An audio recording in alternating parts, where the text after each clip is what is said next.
Have you ever wondered how we build our boards? Basically, this big pile of stuff. Join us as we go through a complete board build for one of our games.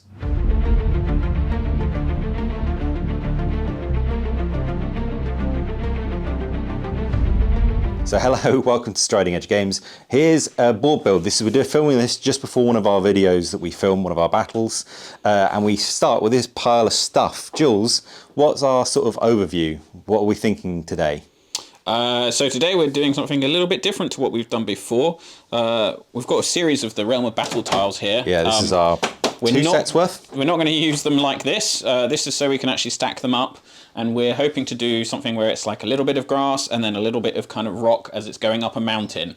So bear with us as we try and get this to work. We'll jump to time lapse and cut in when something interesting is happening.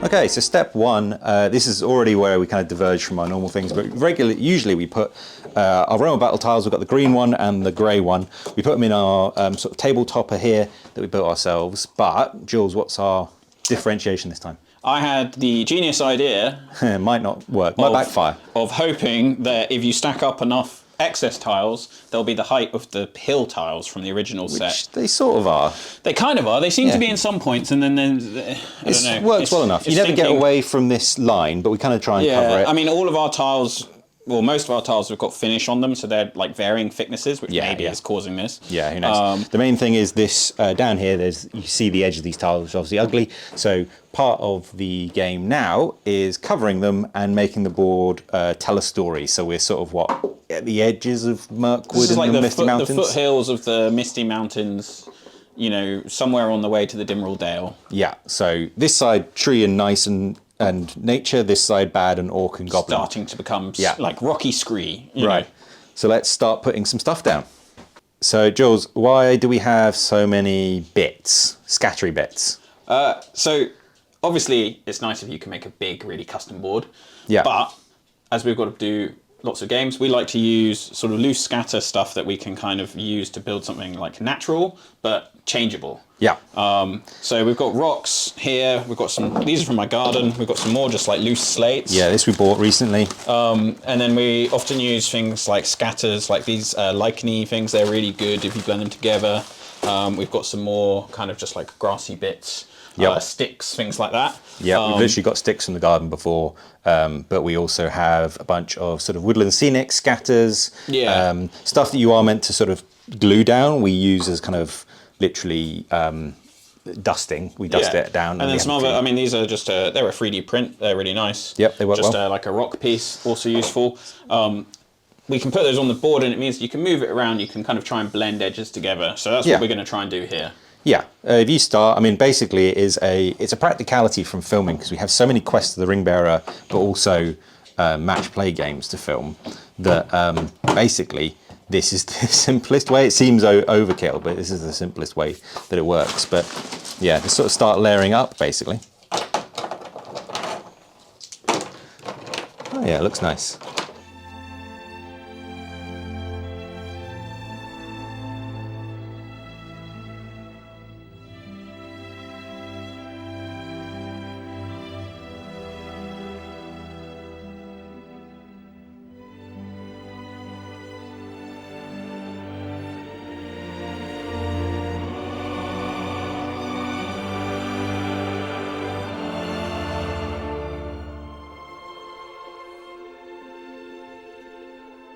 Okay, so this is about half a bag, third of a bag of this stuff gone down.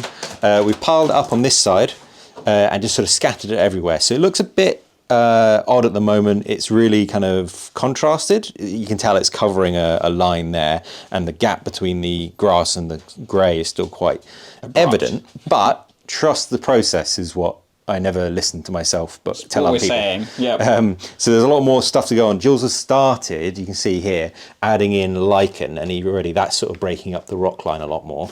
We have some other bits and bobs, and we're going to start adding some trees. But I guess one of the constraints is we're always, you can build a board for visual, But we have to play a game on it, and it has to make sense for scenarios. So, for example, these little bits, you can't just have this stuff everywhere because your models won't balance on them, and where's defined as difficult terrain. So you have to sort of keep things in kind of clumps, which can be a bit unnatural, but you try and work around it. So, for example, we're trying to keep this as your models will be able to go down it, maybe difficult terrain, whereas that side's a bit more of a cliff. That's a jump check. Yeah, that's more of a climbing. But then, because we want to hide the seam on the top, we can't just have all of this be difficult. Yeah, and it can't be in just a straight line, so it's tapering. I think that's the right word. So yeah, this won't be difficult. We'll probably move a couple of the bigger chunks out just so the models aren't struggling. Difficult. Yeah, difficult. A few of them are always falling over anyway. If people have some of the old metals. That can be a bit difficult. So yeah, we'll carry on. We've got a lot more. We've got a bit more of this to do, and then we've got the next step, which is the blending, which is where the magic happens.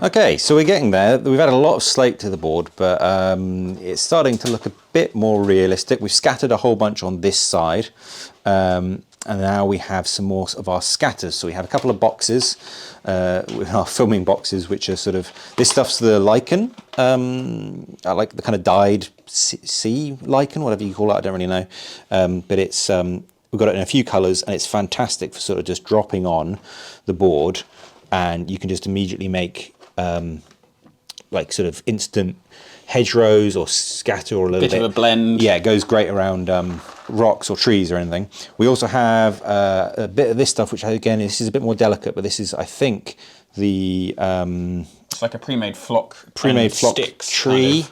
Getting to focus there, but it's foliage usually, I think it's called. But yeah, it's a little bit more delicate, but it's a little bit more detailed as well. So that stuff works really well if you put it kind of in a little bit of lichen or at the base of a tree. It looks really lovely. You have to be a little bit more delicate with it. And then we also just have really quite simple, but half a pot of sticks, which I think came from what's the company? The Scenics? Woodland Scenics. I think it was Woodland Scenics, but to be honest, you could get some from your garden. Really? Yeah, maybe. I think if you dry them out, that's the main thing with these ones, is that they like lightly dry them to kill the bugs or whatever. Yeah, whatever. But yeah, so it's just things like, now this is a case of, I mean, you can see this has got tufts in it from previous boards. It's been used before, but it kind of just adds to it. You can just tuck it into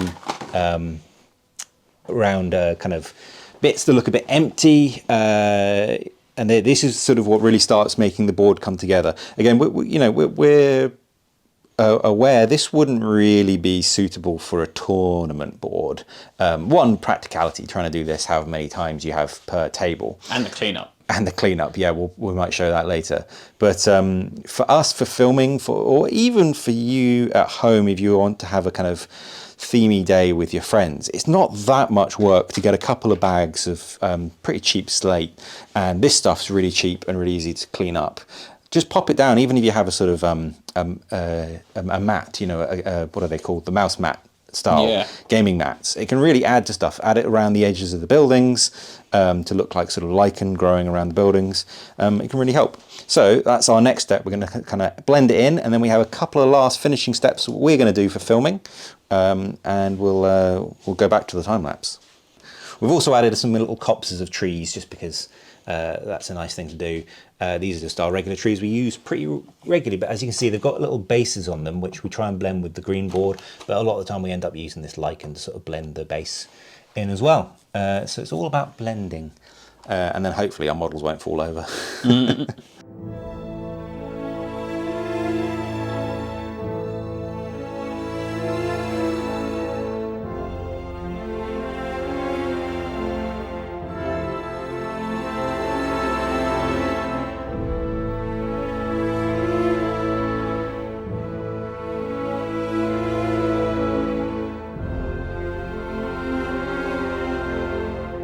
And there we are. We've added a bunch of lichen and the scatter, so things are looking a lot more interesting. We've got the sort of big clumps of scatter and lichen. We've mixed them into the rock, so it's sort of a rock with moss growing on top. Got a few more over here. The rock lines are looking a lot more Gorse on top. Gorse, that's the word. Yeah, the rock line's looking good. We've got a few rocks sort of down here. We were saying it's not, you can still tell it's two different boards, but there's not too much we'll be able to do to get around that. One thing we have to stop ourselves doing is this is a really fun part for us. And sometimes less is more. Sometimes we spend a long time pouring stuff onto this board and then film a game that takes half an hour to watch, which is fine. It's still worth it. But also the cleanup's pretty atrocious. So sometimes less is more. But I think we've managed a good match between playability and looking really cool. It tells a good story. It's the foothills of Lothlorien. We've got a last couple of bits. We've got some really fine sand that we're going to put on just to blend it a little bit more and add a bit more texture here and there. A little pot over here. But yeah, it's looking good. It's getting ready for a game. I think we're just talking it's going to be two armies sort of that side facing off against each other rather than one coming up the hill, because that would be a bit unfair in game terms. We kind of make it up as we go along. So it's kind of insight for you, but we don't really plan out too much. Sometimes we turn up on the day and just decide what we're going to do. Sometimes it's well planned in advance. The Quest of the Ring Bearer is planned in advance pretty well. And there are big boards, aren't they? Well, we have to make specific terrain for that sometimes. So this is sort of really fine granite dust, I think. Yeah. Jules is sprinkling on a bit. I think it would Probably shouldn't breathe this in, but oh well. Wow. Hey ho. And just sprinkling a bit in to blend it and make it look like a kind of really fine rocks, because you wouldn't have just really big rocks on their own. You'd have little rocks. So we've got one last bit of addition and blending to do, and then I think we're ready to call this done.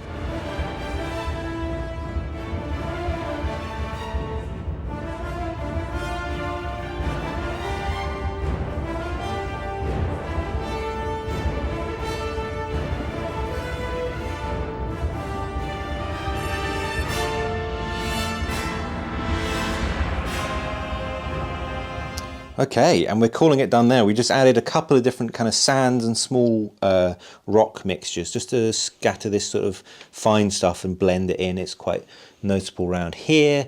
Also works really well on the grey board. It looks really cool, kind of just gives you a bit more texture. And it's not just these large rocks sitting on their own. But yeah, we're calling it there because we could carry on adding and adding and adding, but it would end up probably slightly unplayable from a Middle-earth perspective, and two, would look pretty but yeah, not be really usable and be really hard to clean up later. So yeah, what are your thoughts, Jules? I mean, I think I like it. I mean, one thing, we like to use the realm of battle boards because they've got texture and they've got a physicality to them that a mat doesn't. We were really lucky to inherit and then buy two sets of six. Four more, I think, or yeah, I got some on eBay, some tiles. Yeah, so I think we have 14 or 16 tiles. We've got one set of this green. We've got a full original. Yeah, the 6x4 foot one. This is that turned into the green board. And then we've got basically two of the Age of Sigmar ones. Yeah, this grey tiled one is 4 more tiles. So I think we have 4 more left in the bag to turn into something else. I think we've got 8 of the AOS one.